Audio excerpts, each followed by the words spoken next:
Hola, soy Darío Álvarez Clar. Me apasiona la relación entre educación e innovación. Y esto es Conversaciones en Red. La educación nos conecta. Hoy recibimos en Conversaciones en Red a María Sisman. Es licenciada en psicopedagogía, egresada de la Universidad de El Salvador. Obtuvo posgrados en autismo y otros trastornos generalizados del desarrollo y déficit atencional. Es profesional clínica privada, pero además ha fundado la Asociación Libres de Bullying. Es un equipo que ha ido creciendo a lo largo de los años y que tiene las áreas de asesoramiento institucional, capacitación docente, talleres de prevención, orientación a padres y atención a niños y adolescentes. Les invitamos a compartir este momento con ella. Hola María, ¿cómo estás? ¿Qué tal, Darío? ¿Cómo te va? Bien, como siempre un placer y agradecerte tu tiempo y tu espacio para invitarnos a pensar y seguramente algo a aprender, porque siempre tus charlas nos inspiran. Bueno, muchísimas gracias y arrancando el año, así que contenta de hacerlo juntos. Un nuevo año. La verdad que sos conocida, seguida, leída. Los kilómetros que tenés recorridos en instituciones de todo tipo, colegios, clubes. Por un lado, es una alegría verte y también en un punto preocupa, ¿no? Porque hay una enorme preocupación y vos das luz sobre estos temas, pero son el tema del bullying, ¿no? Y de la convivencia es un tema que cada vez le preocupa a más gente. Por suerte estás vos, pero tus kilómetros recorridos son muchos y cada vez más, ¿no? Sí, la verdad que a veces pienso, ¿no? Si esto se soluciona, si no se soluciona, por qué me convocan, por qué sigo teniendo la necesidad de explicar algunas cosas una y otra vez. Como siempre conversamos, Darío, el bullying no es un problema de los chicos en la escuela. El bullying es la repetición o la copia o cómo se trasladan los vínculos adultos al terreno de niños, niñas y adolescentes. Y por lo tanto es difícil pedir que los chicos modifiquen sus maneras de estar juntos si nosotros adultos no las modificamos. Y parece bastante cliché lo que digo, pero sin embargo en lo cotidiano, en lo concreto, se ve permanentemente, ¿no? Como los chicos, a pesar de ellos, hacen bullying. No sé si tienen tantas ganas de hacerlo, pero lo hacen un poco en función de lo que van aprendiendo y en lo que se espera simbólicamente de ellos, ¿no? Como que ganen más fuerte, que no se sometan, que brillen, que sean exitosos y demás. De alguna manera estás hablando de una naturalización, ¿no? O sea, como que pareciera ser un código. Y yo cada vez que te escucho o te leo desde hace tanto tiempo, llego a la misma conclusión, que es, los seres humanos somos, sentimos, pensamos diferente per se. Y esa diferencia nos complementan, o la gran posibilidad es que nos complementen, pero también nos enfrentan, nos ponen por momentos en posiciones distintas. Pero entonces, esa diferencia va a generar un conflicto. La primera cuestión es cómo los adultos podemos diferenciar que ese conflicto es esperable, se puede convivir con ese conflicto, y cuándo se convierte en algo negativo y realmente dañino para los vínculos de las niñas, los niños y los adolescentes, ¿no?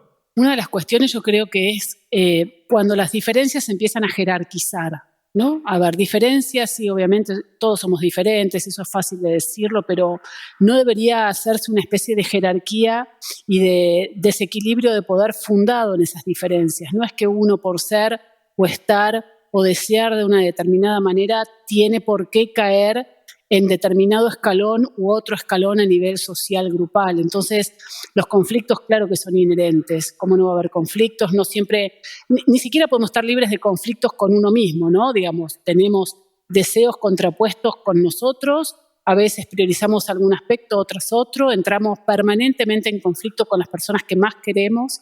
El tema es que cuando hablamos de bullying empezamos a hablar como de un sistema que se organiza alrededor de ese conflicto que empieza, no se resuelve, avanza, crece y posiciona a los chicos en determinados lugares jerárquicos, ¿no? Hay quien tiene más derecho y hay quien tiene menos derecho. Entonces ahí creo que es donde sin duda tenemos que intervenir. Tenemos que pensar en generar climas de convivencia que de plano descarten este tipo de jerarquías, ¿no? Como que no sean admitidas las jerarquías en mi escuela, en mi grupo, en mi club o barrio, ¿no? Como de verdad pensar en ese encuentro, en ese registro del otro igual, digamos, semejante, igual, diferente, pero no ni superior ni inferior. Yo creo que ahí está la clave, en cómo uno se posiciona respecto a los demás. Y eso implica un trabajo cotidiano, no es una charla, y esto lo hemos hablado tantas veces, ¿no? No es que con una charla los problemas se resuelven. Si fuera así, yo mandaría un PowerPoint a todas las escuelas y charlen, pero la verdad que es un trabajo constante, permanente, de ir viendo también cómo el conflicto impacta en ese grupo. No es lo mismo en todas partes todo el tiempo, incluso en la misma escuela. A lo mejor en un grupo, vos lo sabes perfecto, en un grupo hay cosas que funcionan, en el otro no. Y uno dice, pero si la maestra está con el A y con el B, y la verdad que son grupos distintos, y no va a usar las mismas estrategias. ¿Qué peso tiene los vínculos y la resignificación de esos vínculos, ¿no? Porque lo que me dio resultado con un grupo a los 8, que nunca cambió, sigue siendo el mismo grupo, se conocen de chicos, a los 16 son otro grupo, aunque sean los mismos integrantes, por los recorridos. Y acá vos hablabas al principio, y es algo que siempre es un dilema, y bueno ponerlo sobre la mesa, que es el rol de los adultos. Vos empezabas hablando de qué nos pasa a los adultos.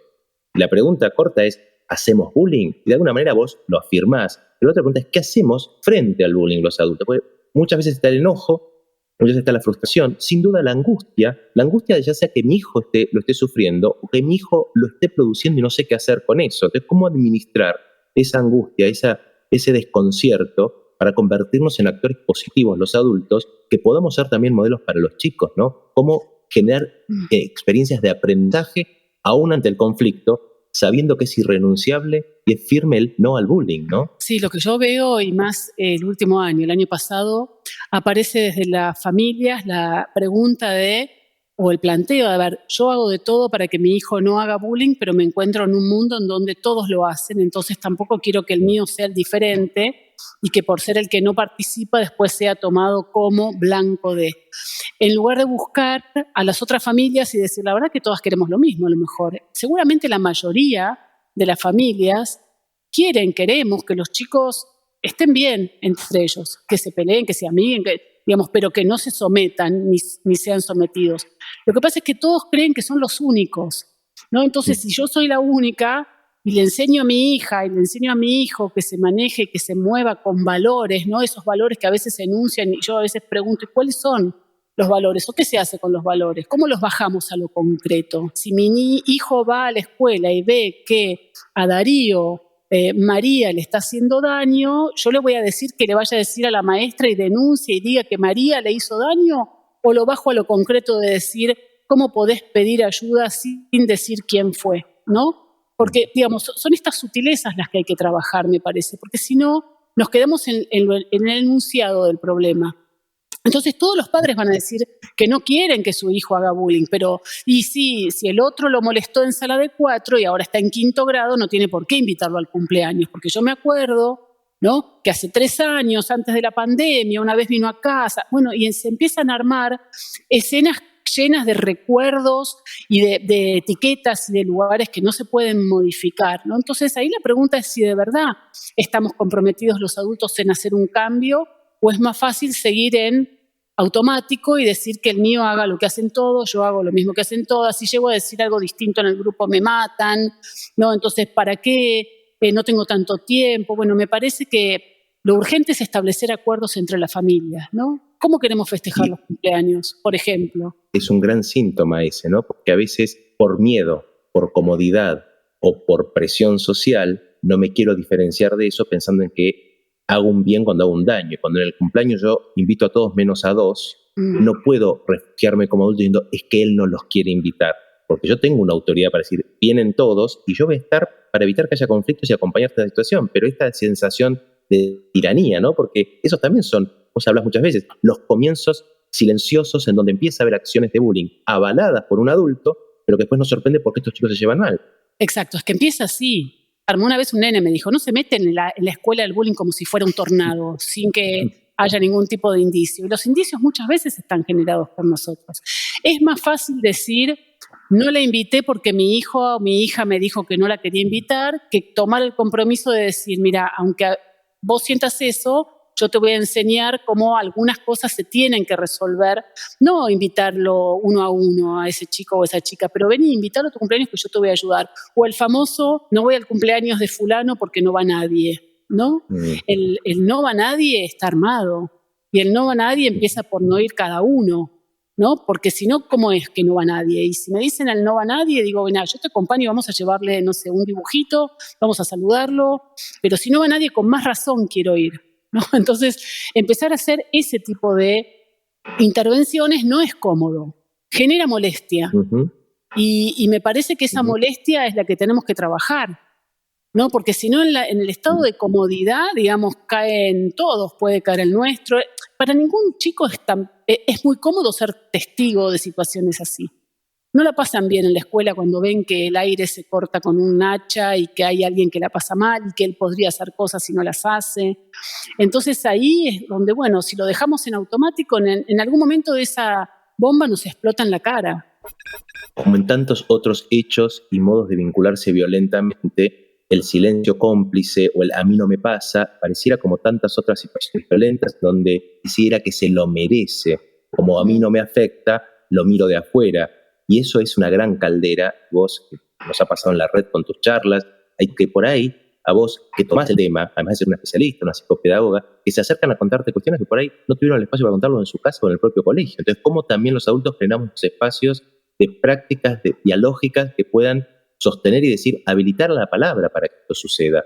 No es un espacio terapéutico la escuela, pero es un espacio de sanidad, donde de esto hay que hablar porque es donde se convive y donde se produce el conflicto. Sí, y también saber que la escuela lo hable, no es que es la responsable o la culpable, ¿no? Porque a veces da miedo nombrar las cosas, dice, no, ¿por qué lo tengo que hacer yo? ¿Por qué tengo que tomar el tema de las redes sociales, de los conflictos en los cumpleaños o los fines de semana? No es que la escuela sea la que lo genera o la que tiene la culpa, pero sí es el espacio ideal para poder abrir estos temas. Porque los contenidos ya sabemos que los pueden buscar en cualquier lado, ¿no? Pero esto no lo pueden encontrar en cualquier parte. Es muy interesante a veces escuchar a los hijos de los otros, ¿no? A veces hacemos talleres que son padres e hijos de un mismo grado y los padres escuchan a los hijos de otros. No es su hijo el que le dice las cosas, sino otro. Y los chicos escuchan lo que dicen los padres de sus compañeros en general, ¿no? Entonces ahí se abren otras maneras de pensar los mismos problemas. También una vez una chica me dijo a mí, mi mamá no me revisa el celular, pero la mamá de mi amiga se lo revisa a ella, por lo tanto ve mis secretos, ¿no? ¿Qué hago? Y creo que son cosas, Qué fuerte. pero lo tenemos que saber. Todo lo que nosotros hacemos con nuestro hijo impacta en los otros hijos también, ya sea porque nuestro hijo es amigo de o no es amigo de. Pero nuestra acción en relación a los vínculos y a la mirada de los afectos y de las emociones de nuestro hijo van a afectar, impactar, llegar de alguna manera a los demás, a los que están cerca, y creo que ahí tenemos un rol sumamente clave en la subjetivación de todos los chicos, ¿no? Como hagámonos cargo de nuestra responsabilidad, insisto, más allá de lo directo con nuestro hijo. Yo le puedo decir un montón de cosas a mi hijo, pero después sale al ruedo, ¿no? Es tan claro, María, lo que decís, y además uno lo ve cotidianamente, y me encuentro recordando charlas con familias en grupos pequeños ante conflictos que distintos miembros de los equipos directivos o de orientación participan, y en algunas he participado yo, y cuando uno les pone sobre la mesa temas que los chicos traen como conflicto que dicen los padres, hay papás que dicen, ¿y ustedes cómo saben lo que decimos en los chats? Y mi respuesta es, porque lo dicen sus hijos. Esto de escuchar a los chicos decir, tu mamá dijo de mí, dijo de mi casa, dijo de mi cumpleaños, es también esa olla a presión. Entonces generó el adulto, y el adulto dice, pero si esto es una cuestión de adultos. No, porque el adulto que le mostró, que le dijo, que le preguntó, que lo confrontó al niño sobre, a vos esta familia te dijo tal cosa, lo está poniendo en un lugar de paridad que también lo deja desguarnecido, me parece, muchas veces. Sí, coincido. Hay que tener muchísimo cuidado con a qué mundos los invitamos a los chicos a entrar y cuáles tenemos que cerrar, ¿no? Me parece que hay espacios que no son para compartir y que con la historia de los chats y de los teléfonos y demás, todo ese territorio y esas puertas están más porosas, entonces tenemos que estar más alertas todavía. Si yo le doy mi celular para que juegue y justo están entrando mensajes al grupo, entonces mi hijo mira porque le da curiosidad, estoy abriendo la puerta a un mundo que no tiene que entrar. Y también saber y que se sepa que todos nos enteramos de esas cosas porque para los chicos son importantes. Cuando los chicos dicen en la escuela, esto mi papá lo dijo en un grupo, es porque ese chico está mal con eso y necesita otra oreja. Entonces me parece que está bueno blanquearlo, ¿no? Antes, yo me acuerdo que en jardín de infantes, era hace muchos años, sin celulares ni nada, las maestras siempre se reían en las reuniones de padres diciendo yo sé lo que ustedes comen, lo que no comen, lo que se dicen, ¿no? Porque los nenes hasta esa edad cuentan todo, sin ningún tipo de, ¿no? de control a ver si esto me conviene o no, si esto... Y ahora pasa lo mismo con las redes sociales. Entonces ya no se termina esto en sala de 4. Todos estamos sabiendo todo permanentemente de lo que hacen los otros, y si no lo sabemos, lo podemos inventar y suponer, inferir, ¿no? Atar cabos, que quién sabe quién los ató, pero bueno, eso genera nuevas conflictividades, me parece, entre los chicos, con los padres, con las escuelas. Naturalizar lo que vos acabas de describir, el uso de la red, que todo se pueda compartir, que todo pueda circular, que no hay riesgos, genera otro grave problema, que es dónde están los chicos cuando están en las redes, con quiénes están hablando, los desafíos, todo lo que ha existido, de lo cual has hablado a lo largo de los años y que cada 1 o 2 años cambia y aparece algo nuevo, es si yo no tengo temor ni tengo resguardo de lo que está pasando, naturalizo que está hablando con los amigos y atrás no está el amigo, ¿no? Puede haber una persona que está desequilibrada. Entonces, como para mí es un código natural que circule por ahí, no me lo cuestiono y lo naturalizo tanto, lo estoy exponiendo a un balcón sin rejas, ¿no? Los chicos viven en un balcón sin rejas en las redes y la web en general, ¿no? No solamente las redes. Cuando están viendo contenidos que no entienden, están al borde de un precipicio, se angustian, no saben qué decir, no saben si eso está bueno o no está bueno, saben que no lo pueden contar porque les van a sacar el teléfono, pero sin embargo lo ven y están ahí en una especie de, como que se les dice que se tienen que bancar todo ese tipo de cosas porque tarde o temprano las van a ver, pero no se filtra que hay ciertas edades donde no está bueno que se vean.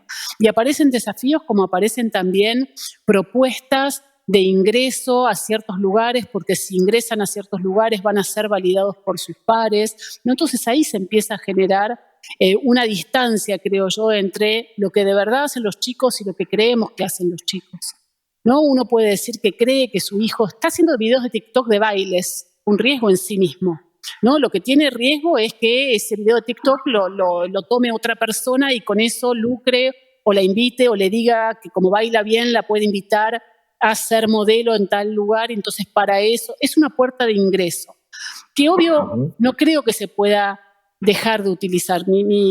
Mis charlas o lo que yo le digo a la familia es que no se trata de prohibir, ni mucho menos estar preocupadísimos permanentemente por ver a cada lugar que entra el chico, porque obviamente uno tiene más de un hijo, o aún teniendo uno solo. Es imposible revisar todo lo que hace. Además, no es bueno para el chico, pero sí hay que construir una conciencia y una noción de qué cosas son buenas para uno, ¿no? Que los mismos chicos puedan decir, esto si me pone nervioso no está bueno. Le tengo que decir a alguien, si esto me está poniendo muy ansioso, algo pasa. Digamos, ¿de qué manera hacemos que los chicos puedan confiar con autonomía, con toma de decisiones, saber, aunque lo hagan todos, yo no lo quiero hacer, y poder pararse fuerte frente a eso? Y me refiero a comerse 3 frascos de mayonesa o saltar de una piedra a la otra piedra o filmar a mi hermana cuando está durmiendo, digamos. Lo que fuera, si a mí no me convence, tengo que poder decidir no hacerlo. Pero para eso los padres tienen que estar convencidos. Si no es agotador para quien le dice a los padres un poco esto, para el chico y para ellos mismos. María, sos una referente, uno te puede leer, te puede seguir. En nuestra red vos tenés mucha presencia y en colegios, clubes, como dije al principio. Pero a veces, hoy no hay paciencia, no se puede leer. Yo a veces digo, desde hace más de una década vos empezaste a publicar tips. Y esos tips ya son desafíos. Cuando vos hablabas de cómo usar el WhatsApp hace 10 años, era el decálogo. Hoy lo hablas con respecto a un montón de cuestiones. Yo digo que si un papá se lo pone como fondo de pantalla, lo lee, en nuestras escuelas lo publicamos, ese es un gran disparador de debates o de reflexión. Leerte es un placer, escuchar es un placer, pero si no tenés tiempo, ganas, digo, ese es el gran disparador de decir, epa, acá en estas 10 líneas me estás diciendo qué tengo que hacer, por dónde tengo que ir, o me estás invitando a pensar. No me estás diciendo la receta, pero eso es muy importante, porque estamos en una época en donde uno busca la respuesta inmediata, pero hay cosas que son sí innegociables. Así que yo también invito a que esto sea algo para tener, en chiste digo en fondo de pantalla, pero ojalá también sea un diálogo para padres. Que a veces en el asado, informalmente, alguien diga, che, ¿qué opinan de esto? ¿Por qué no miramos esta placa? ¿Por qué no hablamos de esta placa? No va a ser una discusión filosófica, pero es una discusión profunda que es ¿Cómo cuidamos a nuestros chicos? Sí, coincido en que cada vez hay que ser más breve, más conciso y saber que aún así a veces no se termina de entender el mensaje. ¿Sí?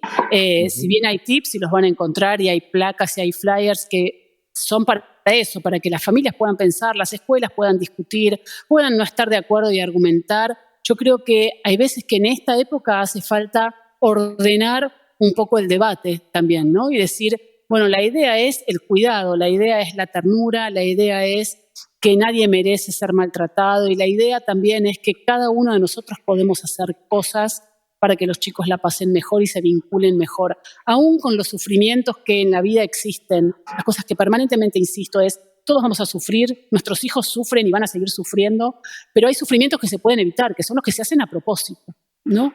Yo no voy a evitar que se peleen con un amigo, que se les muera la mascota, que pierdan algo que querían, que tengan que esperar algún evento y eso no suceda. O sea, no voy a evitar la frustración, pero sí puedo evitar que los hagan sufrir a propósito. El bullying es eso, es hacerlo sufrir a propósito, por X motivo, sea el aspecto, esas son siempre excusas, ¿no? Pero yo tengo que educar y tengo que enseñar y tengo que ser de esa manera. Yo no puedo hacerle daño a alguien porque estoy aburrida, porque no sé qué hacer. Y eso en los flyers tratamos de dejarlo muy en claro siempre, porque si no empieza a modificarse el debate, ¿no? Y entonces se piensa que quien es victimizado se tiene que fortalecer, que tiene que bancarse. Sí, eso es un camino que se puede hacer, pero principalmente yo tengo que hacer que nadie se ría si alguien sufre, no importa si tiene razón o no. Pero si vos te reís cuando alguien llora, y fíjate qué te está pasando. Entonces esos son los disparadores que nosotros tratamos de que lleguen, muchas veces llegan masivamente y la gente se los apropia, y otras veces no, hay más resistencia. Y está bueno también trabajar sobre esas resistencias, porque en general tienen que ver con esa comodidad de la que hablábamos hace un ratito. Y es más fácil decir que este flyer no sirve para nada y que es un delirio de una fundación, ¿no? Pero en realidad nos toca cuando nosotros decimos, y bueno, invita a casa a los más tranquilitos, ¿no? Siguiendo con tus comentarios de recién, María, es una época con muchos síntomas. Hay muchas personas en tratamiento, medicadas, mucho nivel de violencia, de irascibilidad, de consumos. Hay mucha ansiedad, pero hay mucho conflicto. Podemos encontrar miles de causas. Vos mencionaste hace un rato el post-pandemia, esto se vio exacerbado y creo que todos coincidimos. El pronóstico no es muy claro. La pregunta sería, hablaste mucho de las familias, a un niño, a un joven, a una niña, ¿qué le tendríamos que decir para alertar que aún en un contexto de tanta vulneración a veces, aquello que tengo que encontrar como elemento para decir no, hasta acá, cómo pedir ayuda, cuáles son los alertas para los más chicos? Sí, creo que lo que a mí más me preocupa o lo que veo como mayor síntoma es la gran dificultad de conversar, ¿no? De hablar. Todo tiene que ser inmediato, rápido, corto, mostrado en imágenes más que narrado. Entonces, creo que un gran desafío es poder generar esos espacios donde se pueda enseñar a conversar, escuchar, despojarse de todo tipo de distracción como para concentrarse realmente en eso que está sucediendo y como signos. Yo creo que cualquier cambio de hábitos en los chicos tenemos que preguntarnos qué pasa, ¿no? Algo, cambios en el sueño, en el juego, en la dedicación a la escuela, en la mirada, en la alimentación. Son todas cosas que nos tienen que generar algún tipo de escucha particular. Si uno está atento, los chicos muestran mucho más de lo que dicen también, ¿no? Entonces, poder escuchar eso y ver de qué manera con ese chico en ese momento podemos generar un poco más de palabra. Con los adolescentes sabemos que es muy difícil, entonces buscar tercerizar de alguna manera, ¿no? Y buscar algún disparador externo que nos permita hablar de los otros y en función de los otros, que pueden ser una serie, un cantante, un streamer o lo que fuera, poder llevarlo a qué pasa con él, con ella, y poder también tener nuestra propia red. Creo que los adultos también necesitamos otra mirada que nos confronte con eso que vemos todos los días, ¿no? Y por ahí uno está acostumbrado y de alguna manera naturaliza ciertas cosas, y de golpe viene una amiga, un amigo y me dice, mirá que yo no lo veo bien, y no ofendernos por ese tipo de cosas, ¿no? Cuando vos decías recién todo lo que hace síntoma y todo lo que vemos, también veo que hay una gran dificultad de los padres de entender que cuando alguien les dice algo, lo dice con todo el amor del mundo para tratar de ayudar en general.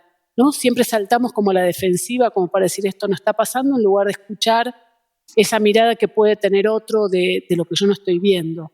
Entonces me parece que pasa por ahí. La época está muy marcada por cierta velocidad que creo que nos hace perder un montón de vista ciertas cuestiones afectivas con nosotros y con nuestros hijos. Es clarísimo, y cada vez que te escucho reafirmo este doble tiempo que vos marcas siempre. Hablas de lo inmediato, hablas de la urgencia de detectar, de los síntomas, pero también hablas de la prevención, del largo plazo, del aprender, de cambiar hábitos y cambiar rutinas. Y acá, cuando hablamos de largo plazo, y es lo que nos une, lo que nos interesa, y a mi modo de ver lo que transforma las sociedades es la educación. Por eso, como nos reíamos hace un rato de las preguntas fáciles y rápidas de contestar, ¿cuál es ese valor trascendente que tiene la educación en todos los aspectos para la convivencia, para el aprendizaje, para construir sociedades mejores? ¿Qué crees vos? Sí, la verdad que es complejísima como pregunta, pero nada. Yo creo que la educación abre puertas y abre, pero no puertas en el famoso, no, tampoco en el cliché, sino que, como tantos dicen, tuerce destinos, ¿no? Entonces uno le puede ofrecer otra cosa, es otra oportunidad, es otra mirada, es otra invitación. Y es una invitación que a mí me gustaría que sea siempre dando la bienvenida, dando lugar a las dudas frente a ese mundo que se abre, que cada año se renueva, no es solamente al ingresar a una escuela, ¿no? Yo creo que ese nuevo mundo se abre todos los años, todas las semanas, y que el poder ser registrado en esa invitación es lo que le va a dar trascendencia o no a ese encuentro. El no sentir que uno va a un lugar donde nadie lo ve, nadie lo registra. Creo que eso es lo que marca la escuela. Y lo que en pandemia se vio de alguna manera complicado, ¿no? Porque una cosa es un Zoom en donde uno mira un poco las caritas por arriba y otra cosa es encontrarse y oler al chico, ¿no? Olerlo en el sentido emocional, ver qué le puede estar pasando. Y me parece que eso es lo que queda, eso es lo trascendente. Yo no me acuerdo de ningún método de enseñanza que haya tenido en la escuela, no sé cómo aprendí a leer, cómo aprendí a multiplicar, pero sí me acuerdo de las maestras que me quisieron. La verdad que eso no se olvida. Y las maestras que yo no quise tampoco me olvido, ¿no? Me parece que es eso lo más trascendente. Y hay que concentrarse ahí, creo, ¿no? Porque realmente le estamos enseñando y abriendo la puerta a los vínculos con nuestra manera de vincularnos con los chicos. Es maravilloso. Repito una frase que usamos todos alguna vez, ¿no? Dejar huellas y no dejar marcas, ¿no? Dejar huellas en la vida de los otros. Y esto es, creo que lo que vos hacés, tus años de carrera, tus años de profesión, años y kilómetros recorridos, como decíamos al principio, no solo te hacen una experta y una profesional, sino que nos enriquecen a todos. Porque ese procesamiento de información, ese tip a veces, pero además esa invitación, esa provocación a pensar y hacer las cosas distintas a niños, a niñas, a jóvenes, a profesionales de educación, adultos que crían, a todos nos cambia. Yo creo que hoy a lo mejor nos escuchó alguien caminando, manejando, pero eso apenas es un disparador. Si sirvió para eso, para replantearme algo, es buenísimo. Que te sigan escuchando, que cuando vengas te vengan a ver en persona, porque no es lo mismo, pero que al mismo tiempo nos sigamos cuestionando cómo hacer sociedades cada vez mejores, más justas, pero también más amigables y más amorosas, ¿no? Gracias, Darío. La verdad que, nada, mi intención siempre es que uno pueda reconocerse fallando. El otro día le decía a unas directoras de escuela, ¿no? Promovemos y generamos la idea de que los chicos tienen derecho al error y se pueden equivocar y se tienen que equivocar para aprender, pero no nos perdonamos ni un error nosotros. Tratamos de estar siempre, ¿no? Dando justo en la tecla, y la verdad que errores hay todo el tiempo y que de ese error algo tenemos que sacar. Así que yo te agradezco. Eso sí, reconozco que tengo muchísima experiencia y que mucha experiencia en lo práctico, ¿no? Yo no doy charlas académicas ni escribo ensayos, pero sí recojo un poco mi mirada y lo que me plantean en todos los espacios, no solo escuelas. Cada vez, por suerte, se me abren más espacios comunitarios y creo que lo que los chicos nos están pidiendo es eso, ¿no? Que les demos respuestas abiertas, no la respuesta autoritaria que impone y que dice yo tengo razón, sino respuestas que vamos construyendo juntos. Así es. Y por todo eso, gracias. Gracias por estar cerca nuestro, gracias por invitarnos a pensar, y gracias por visitarnos, que pronto sea este abrazo que te mando sea en forma presencial y en el ámbito de nuestras escuelas. Un abrazo gigante. Gracias, Darío. Un abrazo enorme. Gracias. Esto fue Conversaciones en Red. La educación nos conecta. Si te interesó, puedes seguirnos en Spotify para enterarte de las novedades de los próximos episodios. Y también puedes seguirnos en nuestras redes sociales, @reditinere, para compartirnos tu opinión y seguir conversando.